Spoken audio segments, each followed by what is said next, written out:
যেহেতু এখানে সাংবাদিকরা ছিল, আমরা প্রত্যেকটা ফুটেজ দেখে আইডেন্টিফাই করে যারা এই ধরনের এখানে হচ্ছে শিক্ষার্থীর উপর হামলা করছে, আমাদের শাহনওয়াজ হলের অনেক শিক্ষার্থী আহত হয়েছে। আমরা প্রত্যেকের বিরুদ্ধে আমরা দেখে যারা আছে এরকম এই হামলা যারা ইন্ধন যোগাইছে এবং যারা আছে সাংবাদিক কেমন পরিস্থিতি স্বাভাবিক আছে? আমরা কলেজের আপনাদের ছেলেপেলে যারা আছে ভাই এদেরকে নিয়ে হলে ঢুকে যান।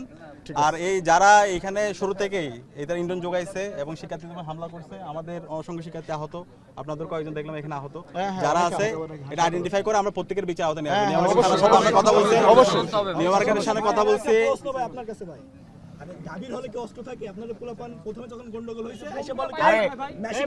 আচ্ছা, এরকম যারা করছে আমরা এটা আমাদের পুরো ফোর্স আছে এবং সাংবাদিকরা আছে, আমরা প্রত্যেকটা ফুটেজ চেক করে এখানে সিসিটিভি আছে।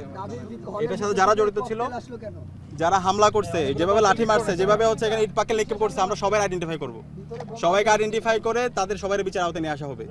ধন্যবাদ। জুলাই বিপ্লব পরবর্তী এখানে কোনো চাঁদাবাজের ঠিকানা হবে না।